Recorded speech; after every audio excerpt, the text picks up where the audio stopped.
Em cada fazenda esquecida pelo tempo, há algo que o vento se recusa a contar. Nos campos onde o milho cresce alto e o silêncio é cortado apenas pelo farfalhar das folhas, alguns juram ver figuras paradas, imóveis, observando. Espantalhos. Criados para afastar o que é impuro. Mas e se o que eles realmente guardam for algo que jamais deveria acordar? A seguir, 3 contos baseados em histórias reais. Relatos de homens, famílias e cidades que descobriram tarde demais que nem tudo que está parado está morto. Eu me chamo Victor e bem-vindo ao Bestiário do Mundo. O Espantalho de Silas Greaves. Na pequena e esquecida cidade de Blackwood, cercada por vastos campos de milho que se estendiam até onde a vista alcançava, a família Greaves cultivava suas terras há gerações. Silas Greaves, um homem de poucas palavras e rugas profundas que contavam histórias de sol e trabalho árduo, era o atual guardião da fazenda. Ele sempre acreditou em métodos tradicionais e, entre eles, a presença de um bom espantalho era fundamental para proteger sua colheita. No verão de 1987, Silas decidiu erguer um espantalho diferente. Em vez de usar as velhas roupas de sua esposa, ele buscou uma roupa de fazendeiro antiga, com um chapéu de palha poído e um sobretudo que parecia ter visto um século de invernos. O rosto foi feito com um saco de estopa grosseiro, onde Silas costurou 2 botões escuros para os olhos e um pedaço de barbante vermelho para uma boca permanentemente distorcida em um sorriso forçado. Ele o colocou no meio do maior milharal, com os braços abertos, como se fosse abraçar o vento. No início, tudo parecia normal. Os corvos se mantinham afastados e a colheita prometia ser abundante. No entanto, sua neta, Sarah, uma garota de 10 anos, com uma imaginação vívida, começou a ter pesadelos. Ela falava de um homem de chapéu que a observava pela janela do quarto, com olhos de botão e um sorriso costurado. Silas, rindo, dizia que era apenas o espantalho e que ela não deveria ter medo. Mas os pesadelos de Sarah tornaram-se mais intensos. Ela descrevia sussurros vindo do milharal à noite chamando seu nome. Certa manhã, Silas encontrou a boneca favorita de Sarah espetada no poste do espantalho, com um dos braços arrancado. Ele repreendeu Sarah, achando que era uma brincadeira de mau gosto, mas a menina jurou que não havia sido ela. A atenção aumentou quando os vizinhos, os Miller, começaram a notar coisas estranhas. Patty Miller, esposa de John, disse ter visto o espantalho se mover no crepúsculo, virando a cabeça lentamente para seguir seu carro enquanto ela passava pela estrada de terra. John, um homem cético, descartou a ideia como cansaço. Uma noite de outono, quando o vento uivava como um lobo faminto, Silas e sua esposa Eleanor foram despertados por gritos vindo do lado de fora. Eles correram para a janela e viram a silhueta escura do espantalho, agora não mais estático, mas caminhando lentamente em direção à casa. Os olhos de botão pareciam brilhar na escuridão e o sorriso costurado parecia se alargar, revelando algo inumano. Silas pegou sua velha espingarda e correu para fora, mas o espantalho desapareceu tão rapidamente quanto surgiu, deixando apenas o som do milho farfalhando violentamente, como se estivesse em agonia. Silas, desesperado, ateou o fogo ao milharal e ao espantalho. O incêndio durou dias e a fumaça preta cobriu o céu de Blackwood. A fazenda Greaves nunca mais foi a mesma. Dizem que em noites de vento ainda se pode ouvir o milho sussurrando o nome de Sarah, e que se você olhar de perto para os campos queimados, pode ver um par de botões escuros observando você da escuridão. O Guardião de Hollow Creek. Em 1955, Hollow Creek era uma comunidade agrícola próspera no coração do vale. As plantações de milho eram a vida da cidade e os fazendeiros eram conhecidos por sua dedicação e, por vezes, por sua rivalidade velada.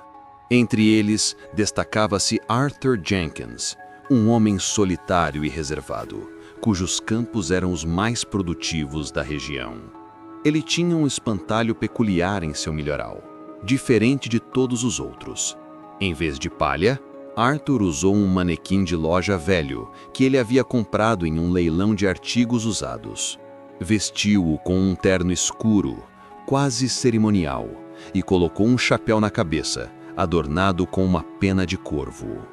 Os olhos do manequim, de vidro e vazios, davam ao espantalho uma aura de observador silencioso e um tanto perturbador. Os vizinhos brincavam, chamando-o de o Cavaleiro do Milho. As coisas começaram a mudar em Hollow Creek, quando uma série de pequenos roubos atingiu as fazendas.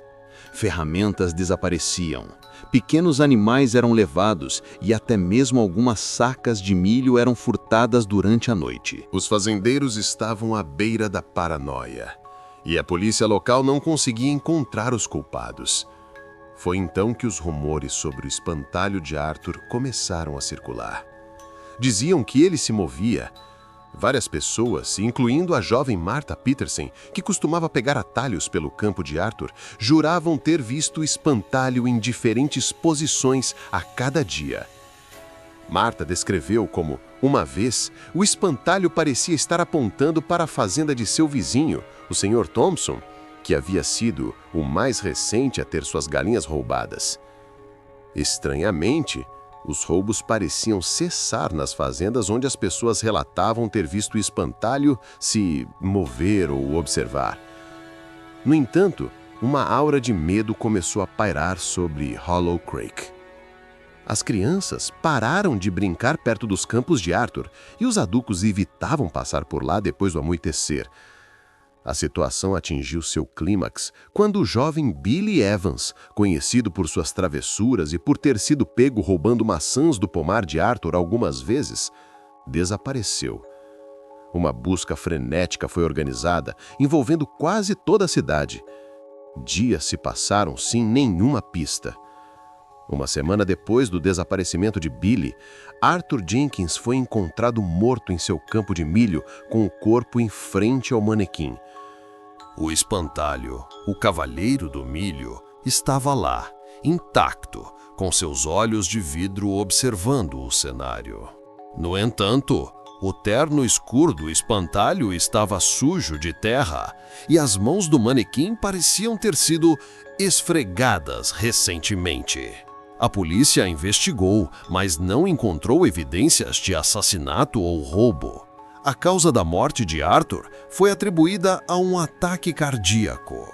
Mas o que mais chocou a todos foi o que foi encontrado a alguns metros de onde Arthur caiu: o corpo de Billy Evans, enterrado superficialmente e com bolsas cheias de sacas de milho e algumas das ferramentas roubadas. A partir daquele dia, o espantalho de Arthur Jenkins foi removido e incinerado. Mas a lenda permanece em Hollow Creek. Dizem que o espantalho era o verdadeiro guardião dos campos, punindo os ladrões e protegendo a propriedade de Arthur, mesmo que isso custasse a vida de seu criador.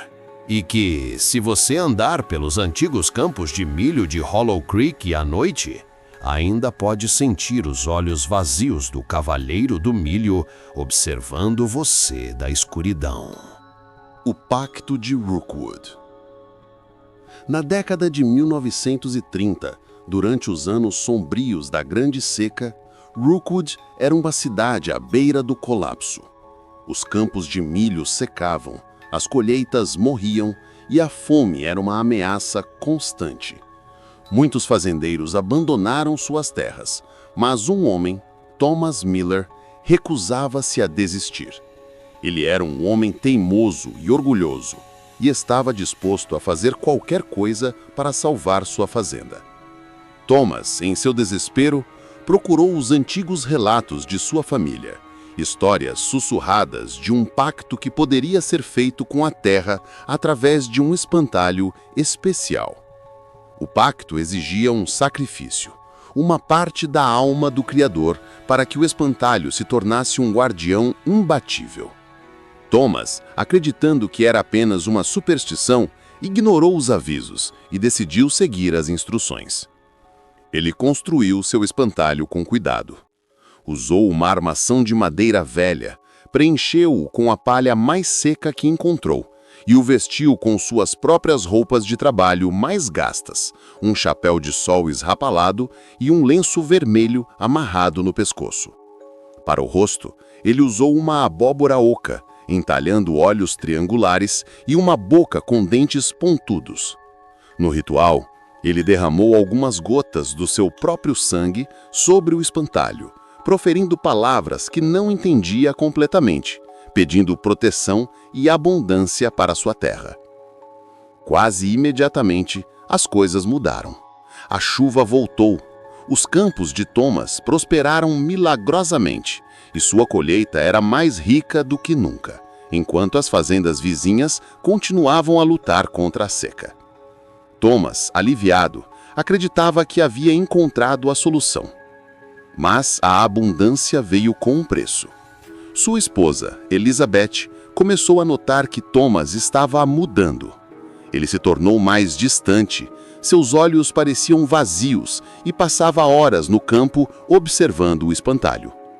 Ele ouvia murmurar para si mesmo e às vezes parecia que ele estava conversando com o espantalho. As coisas pioraram quando os vizinhos de Thomas, os Patterson, começaram a ter azar. Suas colheitas, que já estavam fracas, começaram a morrer inexplicavelmente. Seus animais adoeceram e seus filhos, que antes brincavam nos campos, agora tinham medo de se aproximar da fazenda de Thomas. Eles falavam de um olhar vindo do milharal de Miller, um olhar frio e sem vida. Uma noite, John Patterson, o vizinho de Thomas, foi até a fazenda de Miller para confrontá-lo, acusando-o de usar magia negra para amaldiçoar suas terras. Thomas, com uma calma assustadora, negou tudo. John, furioso, decidiu derrubar o espantalho de Thomas para provar seu ponto. Ele pegou um machado e correu para o campo. Elizabeth, observando da janela, viu John atacar o espantalho. Mas, para seu horror, o espantalho parecia se defender. Os braços de palha se ergueram e a abóbora entalhada pareceu gritar, um som agudo e distorcido. John Patterson foi encontrado morto na manhã seguinte, espetado no poste do espantalho, com um buraco no peito e uma expressão de terror congelada em seu rosto. A polícia investigou, mas não encontrou nada. Thomas Miller, inexplicavelmente, parecia cada vez mais jovem e vibrante, enquanto Elizabeth, sua esposa, envelhecia rapidamente, seu rosto marcado pela exaustão e pelo medo. Ela percebeu que o pacto de Thomas não era apenas pela colheita, mas pela própria vida do seu marido, que agora estava ligado ao espantalho. Elizabeth, desesperada, tentou queimar o espantalho. Mas cada vez que ela se aproximava, o vento soprava mais forte, as chamas se recusavam a acender e o rosto da abóbora parecia observá-la com desprezo. A fazenda Miller prosperou por muitos anos, mas ninguém em Rookwood ousava se aproximar. Thomas Miller, que parecia não envelhecer, continuava a cuidar de seus campos e o espantalho, com o seu rosto de abóbora entalhado, era uma presença constante, um lembrete sombrio do pacto que havia sido feito. Dizem que em noites de Halloween, você ainda pode ouvir os gritos de John Patterson vindos do milharal e que a alma de Thomas Miller está para sempre ligada ao guardião sombrio que ele mesmo criou. Essas foram apenas algumas das histórias que o tempo tentou enterrar. Mas algumas lendas nunca morrem. Elas apenas esperam o próximo a ouvir. Gostou do conteúdo? Então se inscreva no canal e deixe o like e comente. Você tem medo de espantalho?